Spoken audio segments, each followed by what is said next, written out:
평안한 하루 되시기 바라겠습니다. 오늘 말씀은 로마서 11장 19절에서 21절 말씀입니다. 그러면 내 말이 가지들이 꺾인 것은 나로 접붙임을 받게 하려 하리니 옳도다. 그들이 믿지 아니함으로 꺾이고 너는 믿음으로 섰느니라. 높은 마음을 품지 말고 도리어 두려워하라. 하나님이 원 가지들도 아끼지 아니하셨은즉 너도 아끼지 아니하시리라. 아멘. 오늘 말씀 20절에 보면 높은 마음을 품지 말고 도리어 두려워하라 이렇게 말씀합니다. 높은 마음을 품지 말고 이렇게 기록하는데 누구에게 하는 말이냐면 바울이 로마교회 성도들에게 하는 말입니다. 왜 이런 말을 하는 걸까요? 아마도 로마교회 성도 중에 교만한 마음을 가진 성도가 있었던 것 같습니다. 무엇에 대한 교만한 마음이냐면 자기가 구원받은 것에 대한 교만한 마음인데 오늘날로 말하면 구원받은 성도가 교만한 마음을 품은 것과 같습니다. 만약 이런 마음을 품으면 어떻게 되는 걸까요? 이어지는 말씀에 나오는데 21절입니다. 하나님이 원 가지들도 아끼지 아니하셨은즉 너도 아끼지 아니하시리라.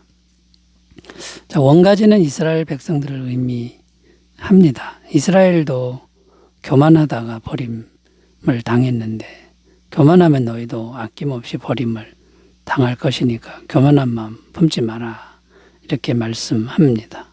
이런 맥락에서 오늘 말씀을 생각해 보려고 하는데요. 구원받은 성도가 마음을 정말 잘 품어야 한다라는 겁니다.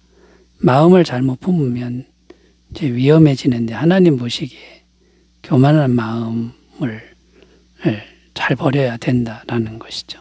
자, 그렇다면 구원받은 성도는 어떤 마음을 품어야 하는 건지 함께 생각하면서 은혜를 나누겠습니다.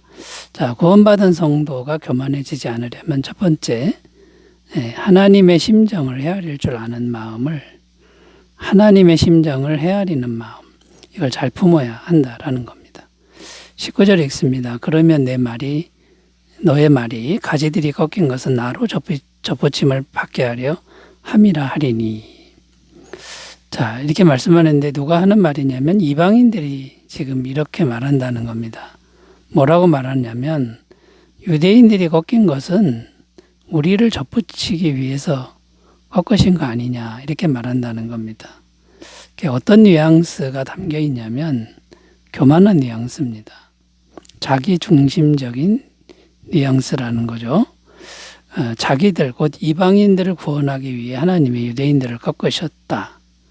이런 내용인데 자기들을 위한 것이다. 결국 자기가 뭔가 대단한 존재라고 생각하는 자기중심적 생각이라는 거죠.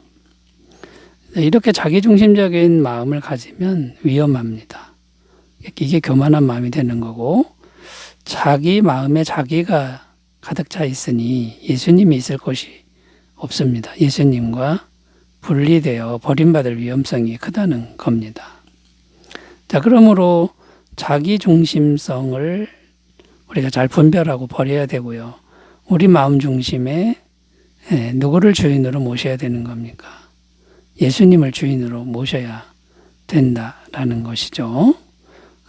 하나님 중심적인 마음을 가지려고 자꾸만 노력해야 되는데 하나님 중심적인 마음을 가지려면 끊임없이 하나님의 심정을 헤아려 보는 훈련이 필요합니다.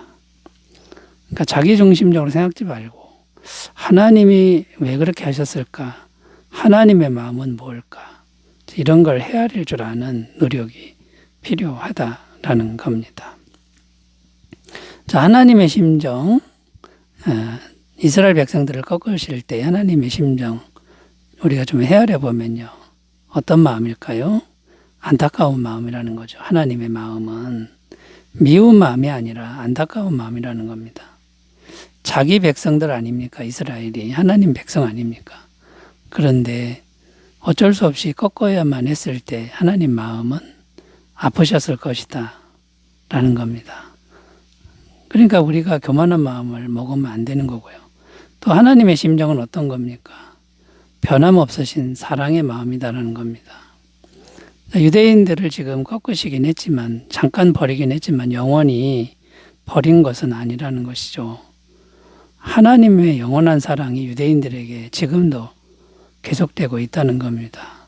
그러므로 이방인들이 자기들이 구원받았다고 유대인들을 무시하면 안 된다라는 거고, 하나님의 사랑의 마음을 헤아리면서 유대인들의 구원을 위해 기도한다 그러면 하나님이 기뻐하실 것이다 라는 겁니다.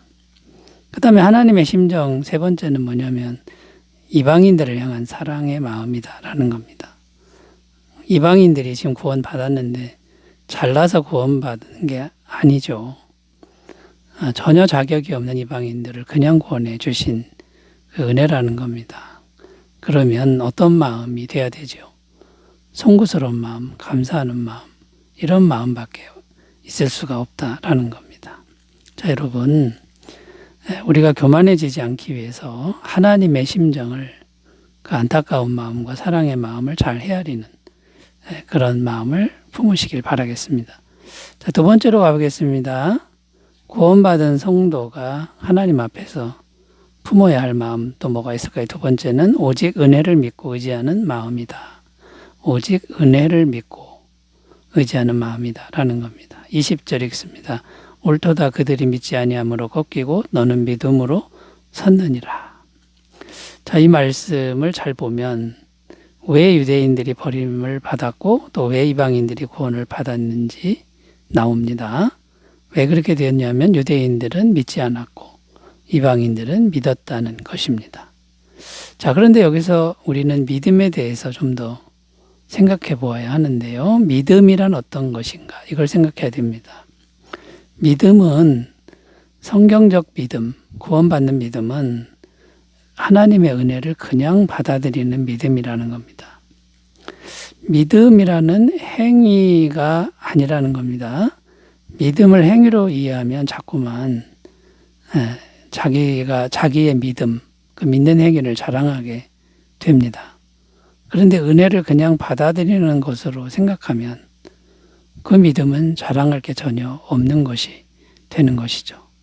자, 어떤 은혜를 그냥 받아들이는 겁니까? 예수님의 모든 은혜인데 십자가 대속의 은혜, 영생을 주신 은혜, 영원히 동행하시는 은혜, 영원히 사랑하시는 은혜, 이 땅에 살아갈 때 모든 필요를 넉넉하게 공급하시는 은혜, 천국에 가게 하는 은혜, 부활을 주시는 은혜, 이런 모든 것을 주신다는 것을, 은혜로 주신다는 것을 그냥 겸손하게 받아들이는 믿음이라는 겁니다. 여기서의 믿음은 대단한 믿음이 아니죠. 그냥 순종하고 받아들이는 겸손이라는 겁니다. 자, 그런데 행위적 믿음을 생각하는 사람들, 믿음을 행위라고 생각하는 사람들은 어떻게 생각하냐면 무언가 자기가 대단한 믿음을 가졌다고 착각합니다. 그리고 대단한 믿음을 가져야 한다고 강박관념을 갖고 거기에 매여 산다는 것입니다. 자, 이렇게 되면 믿음이란 행위에 집착하게 되고 믿음을 자꾸 계급을 따집니다. 저 사람 믿음, 나의 믿음은 차이가 있고 계급이 있다. 그러면 자꾸만 자기 믿음이 교만한 믿음이 되어버린다라는 거죠. 이게 굉장히 위험한 건데 이런 믿음은 자기중심적이고 교만한 마음이 되기 때문이라는 겁니다. 자, 결론적으로 말씀드려서 항상 하나님의 모든 것을 은혜로 그냥 받아들이는 겸손한 믿음을 잘 가꾸시길 바라겠습니다. 자, 세 번째로 가보겠습니다. 하나님 앞에서 성도가 품어야 할 마음 세 번째는 무엇일까요? 하나님을 두려워할 줄 아는 마음이다 라는 겁니다. 21절 읽습니다. 하나님이 원가지들도 아끼지 아니하셨은즉 너도 아끼지 아니하시리라. 자, 무슨 내용이냐 하면 유대인들도 그냥 아끼지 않고 버렸으니 이방인도 잘못하면 그냥 버릴 수 있다는 말씀입니다. 그러니까 어떤 마음을 가지라는 겁니까? 하나님을 두려워하는 마음을 가지라 이렇게 말씀합니다.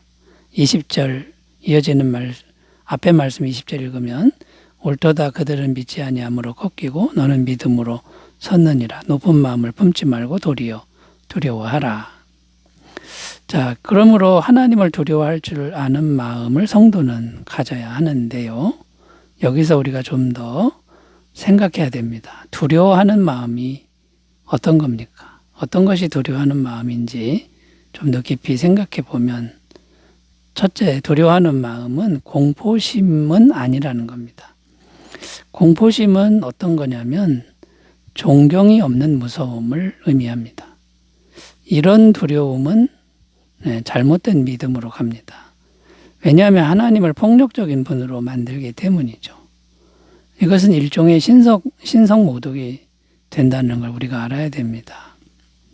이런 두려움은 하나님은 존경할 만한 분이 아닌데 무조건 형벌을 내리는 분으로 오해하게 되고, 결국은 우리는 무서움에 떨면서 하나님 믿는 우리들은 불행하게 됩니다. 그리고 끊임없이 죄책감에 시달립니다. 조금만 잘못해도 버림받을까 봐 두렵다는 거죠. 그러니까 이런 두려움은 잘못된 두려움이고요. 두려워하는 마음 진정한 의미는 뭐냐면 경외심이라는 단어로 설명이 됩니다. 경외심은 존경심이 포함된 두려움, 이걸 말하는 겁니다. 너무나도 거룩하고 아름다운 분 앞에서 가지는 두려움인데 거룩한 두려움인 거죠. 하나님의 거룩한 인격 앞에서 우리가 함부로 행동할 수 없는 그런 조심성이라는 겁니다. 이런 두려운 마음이 진정으로 하나님을 영화롭게 한다는 것이죠. 경외심이 있을 때 우리는 진심으로 존경하게 되고 진심으로 행동을 절제하게 되는, 그래서 결국은 진정한 행복을 얻게 된다라는 겁니다. 하나님에 대한 경외심은 이런 겁니다. 내 아버지가 정말 훌륭한 분인데 나는 정말 자랑스럽다. 그 내 아버지의 아들이니까 내가 행동을 절제하는 것이죠. 이것이 진정한 두려움이라는 겁니다. 자, 그러다가 우리가 죄를 지면 어떻게 됩니까? 죄책감에 잠깐은 빠질 수 있겠지만 오래 빠지지 않고 정직하게 거룩하신 하나님께 고백하고 영원히 용서함을 받는다라는 것이죠. 자, 여러분, 구원받은 성도로서 거룩한 경외심을 잘 가꾸시길 바라겠습니다. 기도합니다. 하나님 아버지, 구원받은 성도로서의 바른 마음을 잘 품게 하옵소서. 예수님의 이름으로 기도드립니다. 아멘. 좋은 하루 되시기 바라겠습니다. 감사합니다.